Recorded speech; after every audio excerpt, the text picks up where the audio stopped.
Rat poison in baby food. What? U.S. foreclosures at a 6-year high, and the FBI warns of new banking scam.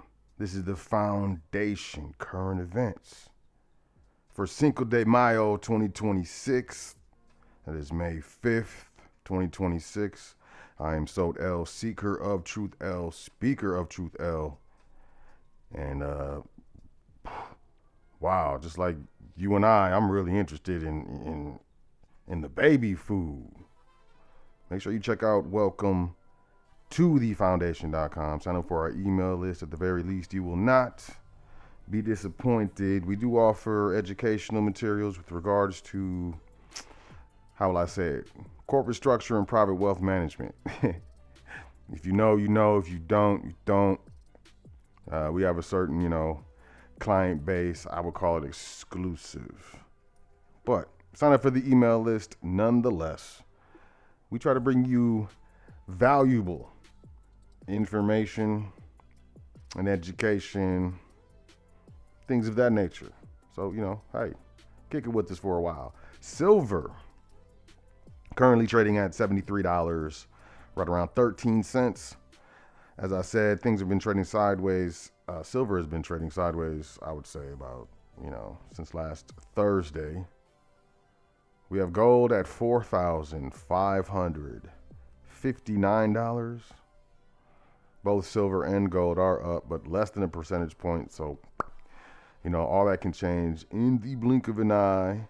Silver, spot price, West versus East. East, $82.54 an ounce. West, $73.11 an ounce. I understand. Most people don't understand why we even talk about this. Well, A, the more you're introduced to a certain thing, the more comfortable and familiar you become with it. And B, I think if it doesn't make sense now, it will make sense later. Bottom line is East and West, as far as globally, is not only having issues and shifts with regards to geopolitics, but also geoeconomics. Hegseth says ceasefire is not over as tensions rise in Strait of Hormuz. Iran attacked U.S. forces more than 10 times during the ceasefire, top general says. But, excuse me, it is below the threshold for restarting the conflict. From what I understand, one of the U.S. warships was hit today. But we can keep our ear to that matter. Crypto exchange Coinbase to cut about 14% of workforce in AI-driven restructuring. As we continue to see the corporate layoffs extend over time, we see a lot of tech companies, AI companies, things of that nature, laying off. I call it the retail apocalypse. A lot of companies shutting down. I used to heavily cover this before. Maybe I should get back on that. But it's kind of depressing. But I don't know. You guys tell me in the comments. Coinbase said today it would cut 700 jobs, or about 14% of its global workforce, as it trims cost amid crypto market volatility and repositions the business for artificial intelligence era. I'm telling you guys, the layoffs come as digital asset exchanges grapple with a slowdown in trading activity following a broader pullback in crypto markets from their October peak, reflecting more cautious investor sentiment. I will just say there's a lot of finance leaving a lot of different sectors, which would be considered assets, cryptocurrency included. But quote, with still subdued trading volumes and weak sentiment, we see the action as supportive of forward profitability, end quote. Sure. I mean, that's a good way to say it. Hey man, if you buy now, it's really cheap. In the future, when it gains in value, you'll be profitable. The company expects to complete the exercise largely in the second quarter of 2026 and to incur charges of about $50 million to $60 million, primarily related to severance and other employee benefits. Gas. Rising gas prices are crushing restaurant sales as $4 a gallon becomes tipping point for consumers. So the rise and increase in the cost of petrol as well as diesel is going to really accelerate inflation and closings of jobs. I'm not looking forward to this. Several U.S. restaurant chains are reporting weaker than expected sales growth in the latest quarter as high gasoline prices squeeze consumers' budgets. Gas prices have surged amid the war in Iran, with average gas prices reaching $4.45 a gallon around the country, an increase of about 41% in the last year. This is according to AAA data. Prices have risen even more dramatically in certain states, with gas prices in California topping $6 a gallon, which can weigh heavily on restaurants with a presence in the nation's most populous state. An analysis by Revenue Management Solutions, a restaurant consulting firm, finds that $4 a gallon is a tipping point as consumers will gradually decrease their restaurant visits until gas prices at the pump hit that threshold, at which point the impact doubles. The firm estimated that $4.20 a gallon average gas prices mean about 1.5% fewer restaurant visits. And if they rise to $5.10 a gallon or more, fast food restaurants could see a 3% drop in traffic further. It's estimated that for a drive-through restaurant with 300 daily transactions, a $1 spike in gas loses about 6 customers per day and amounts to about $22,000 in lost annual sales. The fact that they even mentioned $5.10 a gallon, get ready for it.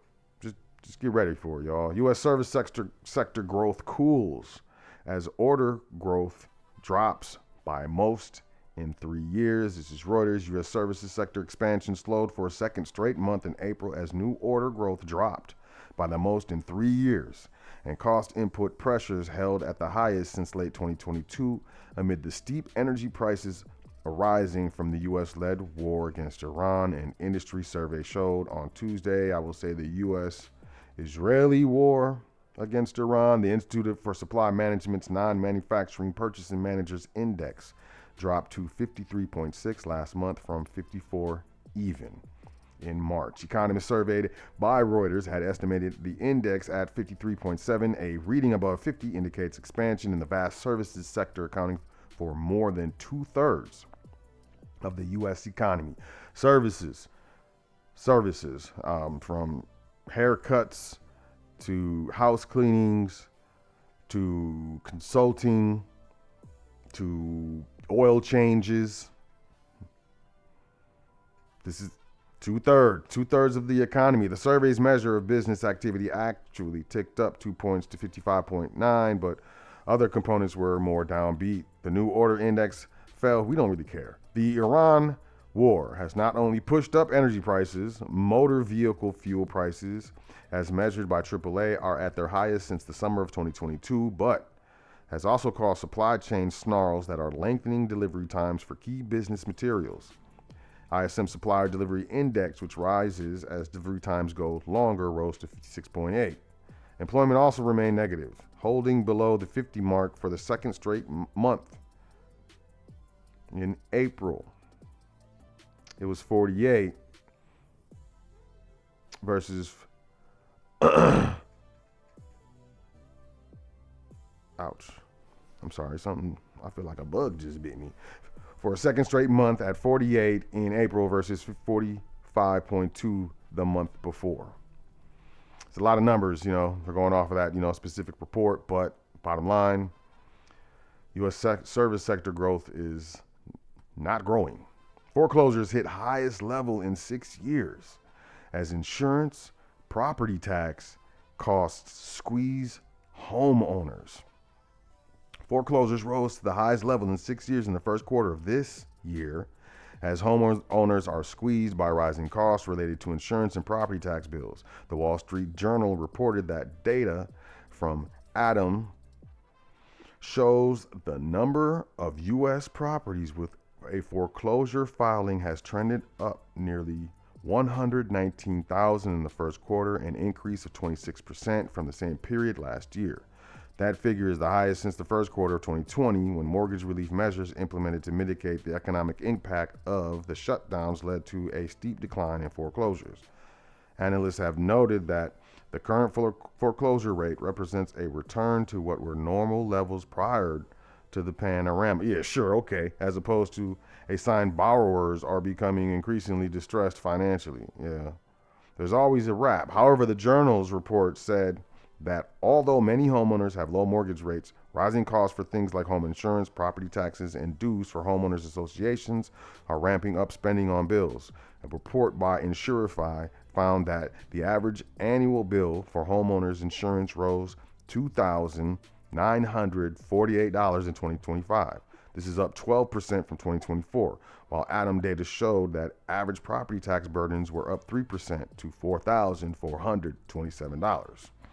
Those who purchased homes within the past few years may be in worse shape after purchasing at a higher mortgage rate, as some areas have seen declines in home values that could leave some homeowners underwater. Homeowners who are facing financial distress and risk of slipping into delinquency or foreclosure have fewer options for relief than what was available a few years ago before the pandemic-era programs were sunset.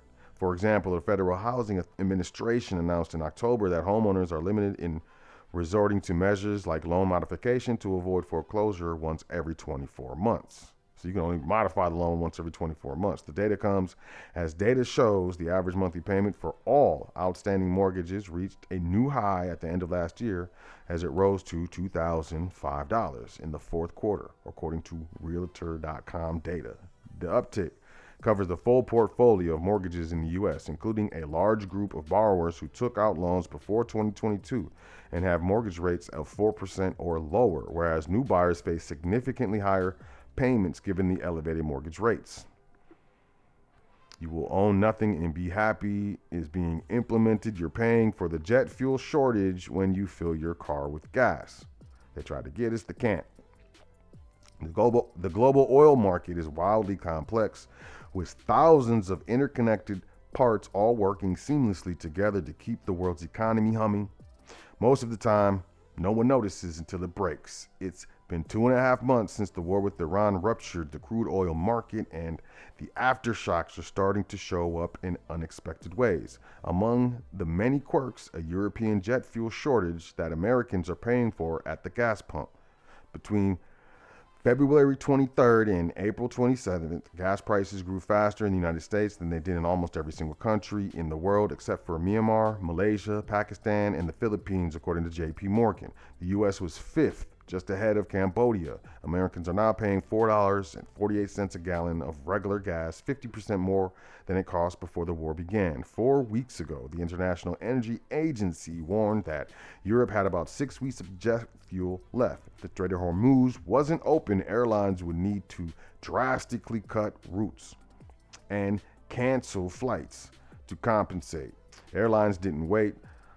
Lufthansa cut 20,000 flights. Turkish Airlines stopped flying to 23 cities, and U.S. airlines started to follow suit. United axed 5% of its summer schedule. To make up for the lack of supplies coming from the Middle East, where Europe gets the majority of its fuel, America's refineries started to make a lot more of it to sell to global airlines. 26,000 more barrels per day in the last week of April than the week before, according to the U.S. Energy Information Administration. The problem, there just isn't any spare refining capacity in the United States. Refineries are on a string of multi-decade monthly output highs. So if they make more of one thing, they have to cut back on something else. So they decided to cut back on gasoline by about 53,000 barrels per day To compensate, America dug deep into its gas reserves, drawing down its inventory by 6.1 million barrels the last week of April. That left gasoline warehouses about 2% below their 5-year average. Diesel is even worse. Stockpiles are 11% below their 5-year average. Supply and demand kicked in. Wholesale gasoline prices are up 74 cents since the IEA warned about a jet fuel shortage in mid-April. Retail gas prices also rocketed higher, surging more than 30 cents a gallon over the past week alone, the fastest pace since the start of the war. Meanwhile, diesel is just under 16 cents away from hitting an all-time high. Of course, it all starts with crude. Oil prices have moved higher over the past couple of weeks as traders fear a negotiated end to the war with Iran remains elusive. But not all oil is created equal, although we tend to think of all oil as the same substance. Different parts of the world produce remarkably distinct kinds of crude, each ideal for making a variety of stuff. The oil that comes from Venezuela in the Middle East tends to be thick and sludgy. We call it heavy, sour crude. It's great for making asphalt and products like diesel and jet fuel. In the United States, oil is lighter and thinner in texture. It's called light sweet crude. It's particularly good for making gasoline. While somewhat heavier fuels can be made from light sweet crude, including jet fuel and diesel, America's refineries are built to process Venezuelan oil in particular. Refining light sweet crude can make them less efficient. That's because the last major refinery built in the United States was opened in 1977. And in 77, they were having real problems with the gasoline prices, which is, I don't know, just a couple decades after the Bretton Woods Conference. Let me keep on. When the United States got most of its oil from the Middle East and Latin America, since the fracking revolution of the past couple decades, the United States has become a net exporter of oil, but it still imports about a third of its overall crude. With the more efficient heavy sour crude stuck in the Middle East, America's producers have ramped up oil production to historic highs. U.S. refineries can make do with that oil to make diesel and jet fuel, but at a lower efficiency and added costs. All of this means America is paying more at the pump, even for a problem happening thousands of miles away. Did y'all know that? That's why I read the whole article. I find that extremely interesting. United flight carrying 221 passengers hits a pole and a truck on approach to Newark. I saw the video and I tried to find it to play it for y'all, but it was on social media and, blah, blah, blah. But I saw the video that was inside the cab of the truck, when it happened. But this just looks like, and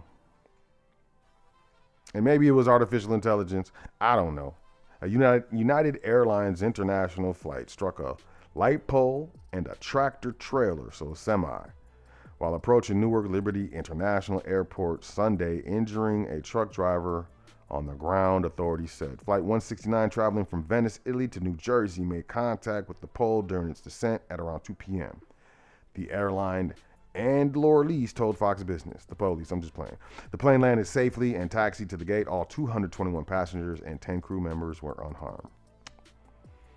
That's good news. That's good news. We should have said that last. Officials warn of banking spoof callers draining customers' accounts. Quote, "We urge all consumers to ignore phone, text, or internet requests to move money or gain access to their computer or bank accounts." Chase Bank said officials, and this is Chase, officials are warning customers about banking spoof calls that could trick them into emptying their accounts, with scammers posing as banking or law enforcement officials who claim they are trying to protect the customer's money. The FBI described these calls as a growing problem in which consumers, don't matter, are convinced to move their money, costing them thousands of dollars, according to ABC7. The agency has said spoofing and phishing schemes are designed to trick victims into providing sensitive information, such as passwords or bank PINs. Suspected cyber-enabled scams can be reported through the FBI's Internet Crime Complaint Center. Chase customer Jennifer Litchard, I tried 3 times, described how she lost $40,000 after receiving a spoof call. Quote, "The first call I got, it was a number on on the back of my Chase debit card, and it said Chase Fraud Department. The scammers, who were pretending to call from her bank's number, said that Chase employees were accessing her accounts. They claimed to be representing Chase and even the FBI. They read me my account number. They had my account balance down to the penny. They had fake FBI agents that gave me an agent number. Litchard was eventually convinced to move nearly $40,000 from her Chase account into a new so-called secured Chase account at her local branch and to transfer thousands more to another online bank. The money she sent later disappeared. She reported what happened after she realized she had been scammed the following morning. Litchard described the feeling, quote, financially violated, end quote, after the incident. Chase said that, quote, her funds were withdrawn from the scammer's account the same day, end quote. The funds were deposited. Well, we urge all consumers to ignore phone, text, or internet requests to move money or gain access to their computer or bank accounts. Banks and legitimate companies won't make these requests, but scammers will, end quote. The Federal Trade Commission also has a direct warning for consumers, saying it is a scam if someone tells consumers to move their money to, quote, protect it, end quote. Quote, never transfer or send money, cryptocurrency, or gold to someone you don't know in response to an unexpected call or message. Huntington Bank customer Susie Allgood also received a spoof call from someone claiming to be from Zelle. Quote, and in order to continue receiving money to and from Zelle, I had to upgrade my Zelle account to a business account. Because he said he was from Zelle and working with Huntington Bank, why would I not believe him? He already had my routing number. Allgood said she was convinced to send $5,000 via Zelle to the scammer's account to keep her money, quote, safe, end quote, quote. I think that each case needs to be looked at individually because did I send the money? Yes, I did. I will admit that, but I was also instructed by somebody who had the last four of my bank account, had my phone number, and probably had a routing number too, end quote. Allgood said both women reported their experience to local authorities and the FBI. Responding to whether she believes she will get her money back, Litchard said, I don't know. I hope I do. Neither victim have received a refund from her bank after being scammed and convinced to move the money. Banks generally cover certain types of unauthorized fraud, such as when someone steals your debit card information. A bank will never call a customer and ask the person to send money. So if your card gets skimmed, you swipe your card at a establishment, or you lose it, or it gets stolen, they'll cover it. But if you yourself, regardless of why you're doing it, but if you yourself move the money of your own volition, they're not going to cover that generally. I'm sorry. Pentagon strikes deals with 8 big tech companies after shunning Anthropic. They can't get us. The Department of Defense announced Friday an agreement with 8 major technology companies to use their artificial intelligence tools in its classified networks. That's all I gotta say. That's all I gotta say. Rat poison found in baby food jars sparks chilling scare. Suspect nabbed. A suspect has been arrested after rat poison was found in baby food jars in parts of Europe, sparking a chilling safety scare. HIPP, H-I-P-P, a Germany-based organic baby food maker, said Saturday that a man has been arrested in connection with jars contaminated with rat poison in Austria, Slovakia, and the Czech Republic. Quote, we are greatly relieved by this development and thank the investigative authorities for their dedicated work, end quote. The suspect, who is 39 years old, is currently being questioned by authorities. The Associated Press reported 5 tainted jars were pulled from shelves in Austria, the Czech Republic, and Slovakia before anyone consumed them, but authorities believe at least one more contaminated product could still be out there. The investigation began in April after poisoned baby food was discovered in a jar purchased from a supermarket in Austria. I think it makes people feel better that they caught the person and are, quote, questioning the person. But what if it's not a person? What if there's another reason for that? I was just looking at this. Abstract. Cryptocurrency system using body activity. Data. It's a Google patent. It's not Google. It's a U.S. Patent and Trademark Office patent.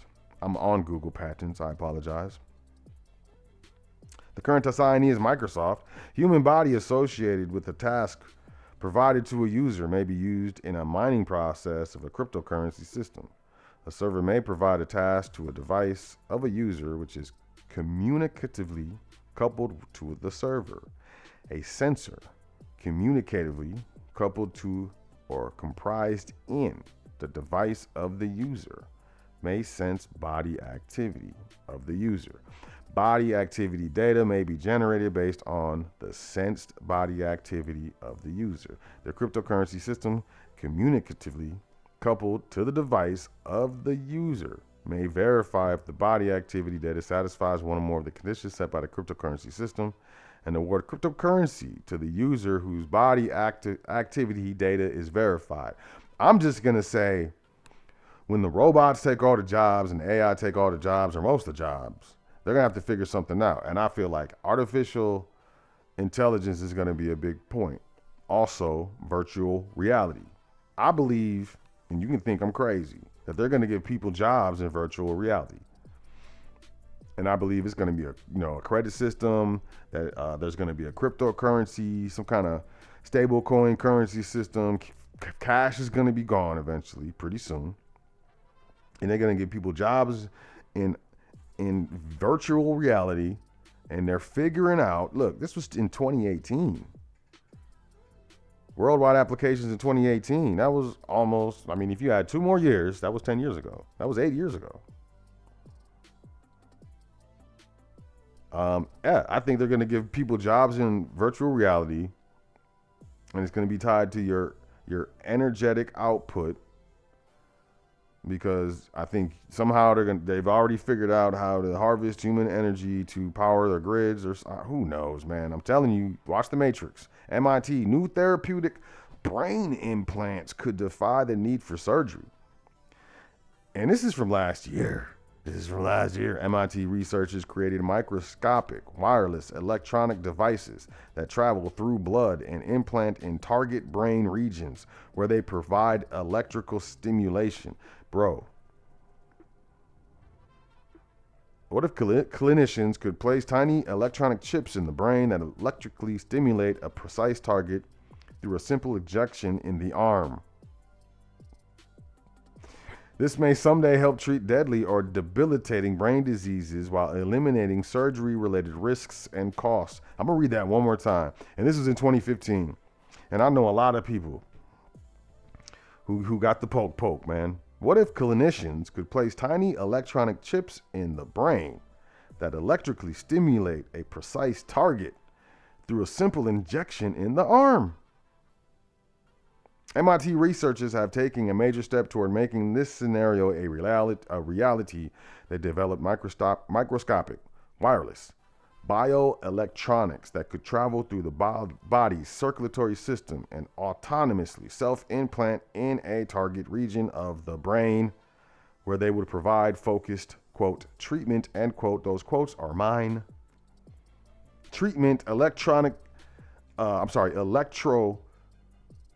shock stimulation, man. I wouldn't consider that a treatment.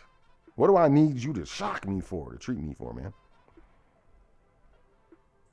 Because the electronic devices are integrated with living biological cells before being injected, they are not attacked by the body's immune system and can cross the blood-brain barrier while leaving it intact. This maintains the barrier's crucial protection of the brain. How do you guys feel about this, man? My stomach hurts. I hope y'all enjoy yourself. Take care of yourself. Make sure you say 10 things that you're thankful for before you go to sleep tonight and every night. It's very important, because, man, I'll catch y'all tomorrow. I'm gonna do the episode for the foundation. Peace, y'all.